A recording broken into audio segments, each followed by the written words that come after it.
Welcome back. Another day in Mr. Britt's AP US history class. I hope that you're all having a good day. If not, welcome back anyways, and let's try to make it a little bit better. So, unfortunately, I'm not in today because I am sick, but I know that y'all need some guidance going into this test tomorrow, so I made this video for y'all to help you out. So let's go ahead and get into it because talking is very difficult. And this will be I think my fourth video that I've made through the night because I can't sleep. Okay, so let's just hit it off. What major events from 1760 to 1776 would influence the colonists to want to rebel from the crown? What would they have in common with one another? So you could put down on here the various acts that were passed by the crown after the French and Indian War. So we talk about the Proclamation Act of 1763. We can talk about the Sugar Act, which, remember, its original name, its actual name is the Revenue Act. So make sure you're familiar with the Revenue Act in case you read that, whether it's on my test or the AP exam, that the Revenue Act is the Sugar Act, and that was in 1764. So you see this in succession. The next being the Stamp Act in 1775, that it was also attempting to recover debt for the crown, along with the Quartering Act. And then we get the repeal of the Stamp Act, but then we get the Declaratory Act, and then we get the Townshends Act, and then we get the Intolerable Acts. And what they all have in common are two big things that y'all need to know, is that it is an attempt from the crown to consolidate control over the colonies. And so that was one thing the colonists are really angry about, is that they do not like that the crown is getting more involved. They've enjoyed, over 70 years of salutary neglect, and now here comes the crown bullying their way back into control. Now, here's the second thing that they have in common. This was all done without representation in Parliament. That the colonists did not have direct representation in Parliament, excuse me. That this is where we get the phrase taxation without representation. Now, we did get Parliament to try to say, well, you have what's called virtual representation, which I don't think I really touched on this. The idea of virtual representation is that there's members of Parliament who represent the colonies but are not in the colonies. And so, yes, you're represented, but not really. And that got them really angry too. And so the two things that you need to put into common with those acts is that it's consolidating power and it's doing this without representation in Parliament. All right, who was America's greatest ally during the Revolutionary War? What did they have to offer? This will be the French. The French would be our greatest ally against the British, and number one thing that they offered us was money. I mean, they offered us a huge amount of money, huge sum of money. And so they offered us not only financial assistance, but they also offered us military assistance in the form of not just ground troops, but mainly their navy. So the two big things that France gives us is military and financial backup. That's the thing that you really need to know from France, is that they back us up militarily and financially. Okay. What action taken by the Crown with the East India Trade Company would make colonists angry? What was the reason for the crown's action, and what was the action taken by the colonists? Man, I must have really loved the word action whenever I was making this question. Okay, so let's go with the first one here. So, let's tackle these two right here. So, what does the crown actually do with the East India Trade Company? So, it grants them a monopoly on tea. That the East India Trade Company now becomes the only company you can buy tea from. So, they are given a monopoly. So, why does the crown do this? What is the reason? The reason, if you remember, because I don't think I have it written in my slide, is that the East India Trade Company was at risk of bankruptcy, that they grew very, very large, and with them their cost. And so they were at risk of going under. So to protect them from bankruptcy, the crown gives them this monopoly.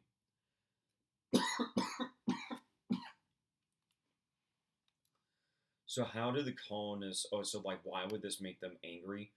Again, this was a tax hidden in there that it did make tea cheaper. It reduced it from 6 pence to 3 pence, but the enforcement of that taxation was even greater. And so the colonists viewed this as another thing of taxation without representation. And so, what was the action taken by the colonists? We all know this as the very famous Boston Tea Party, led by the Sons of Liberty. So, remember, the Sons of Liberty respond with the Boston Tea Party. We do also have the Yorktown Tea Party, but that one's very less known. The Boston Tea Party is the most famous one. That's what y'all really need to know for that one. Okay. According to republicanism, who is the ultimate sovereign? Why would this idea appeal to the colonists, and who would influence the colonists with these ideas? So, according to republicanism, the ultimate sovereign is the people.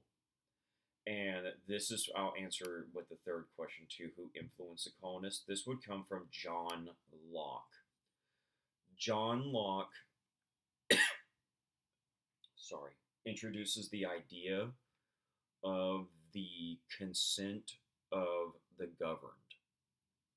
That you must have permission from the governed. Now, what is this? Go away. Terminate. That just threw me off. Okay, John Locke. You have to have permission from the governed in order to be able to govern. And so you need to have permission of the people. And so this is influenced by John Locke. Now, why would this appeal to the colonists? Well, remember what they're super angry about. They're really angry about representation. And so the idea of republicanism, that the people are ultimately in charge, that you have to give permission to be governed, really appealed to a people that had not had direct control over them from the crown under salutary neglect for over 70 years. And so they really like this idea. And John Locke, with the two trustees of government, really wraps this up nicely for the colonists. All right. What actions were taken by the crown after the French and Indian War? What was the purpose of these actions? So remember, the crown puts into effect the proclamation line of 1763. And the purpose of this, in the view of the crown, was to protect the colonists. That's how they viewed it, is that they were trying to protect the colonists from native aggression. Native aggression as they went over to the Appalachian Mountains. Now, the crown viewed it as protection, but as you guys know, the colonists viewed this as a betrayal that they thought that they were favoring the natives over their own citizens. And so, even though the crown was trying to avoid conflict with the natives, the colonists would really take things up to 11. And now, not only were they angry with the natives, they were angry with the crown.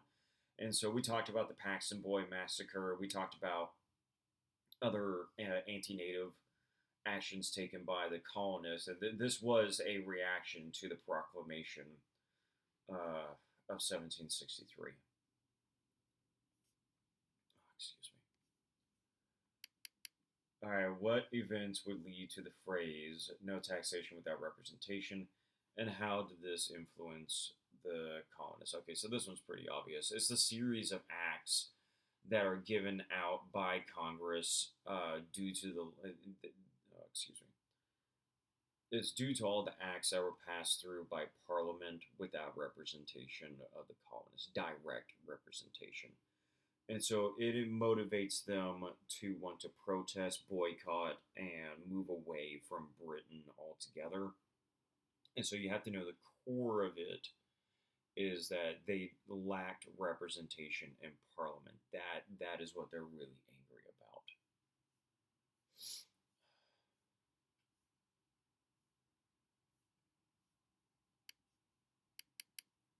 All right, what ideas are stated in the Declaration of Independence? So remember, the Declaration talks about natural rights, and Thomas Jefferson borrows directly from John Locke, but he makes one minor adjustment. That instead of writing life, liberty, and property, he writes life, liberty, and pursuit of happiness. He also writes in there, I guess ironically, is that all men are created equal. He also really puts into there the issues that the colonists have, and he's trying to appeal to the English citizens that, look, the crown is mistreating us, we're English too. You should be on our side in this case. Now, the thing that was not addressed in the Declaration was slavery. They did not address the issue of slavery. That would be an issue that they would try to hammer out with the Constitution, although largely unsuccessfully. And we'll talk about that later with the Constitution. Like how was slavery addressed in the U.S. Constitution? Okay. What was the goals of the First Continental Congress? So the goal was to address the grievances of the colonies. They wanted to clearly outline what was making them angry with the crown. And one conclusion that they came with was the non-importation agreements. We talked about that they decided to hurt Britain where it counted, the wallet. And so they said, do not buy any British goods. Stay away from British goods. And so they want to enforce a boycott against British goods. That was one thing that comes out of there. Okay, last one, y'all. Why did America seek diplomatic relations with other nations during the Revolutionary War? Well, because we needed their help. I mean, that's just the short end of it, is that there was absolutely 0% chance America would have won this war by herself. We needed help from the other countries. We needed to be able to buy firearms. We needed to be able to borrow money. That was the big things that we needed. We needed military supplies and we needed money. And so we went to as many other nations as we could. We went, France, of course, Spain, Russia, many others, and trying to get them on our side. And they usually helped us out. Why? Because they hated Britain a lot more. Honestly, the way that a lot of European nations view this was that this would just weaken weaken the British Empire, and that the American colonies would be so weak that they would be an easy target later. And so they helped us out to get to Britain. Again, if you've ever seen the movie Friday, I've always likened Britain to Debo. He's the block bully, and all the other characters, Red, Smokey, and I forget what Ice's main character name is. I can't remember right now. They're all the other countries, and Ice Cube. Ice Cube is America, to where he finally stands up against Debo, and when they're fighting in the street, all the people surrounding them, that's all the other nations that they want Ice Cube to beat Debo badly. And so then he does. Okay, y'all. Make sure that y'all are studying. Make sure you fill out the review. I'm sorry I can't be in today, and I hope that y'all have a good day. Bye-bye.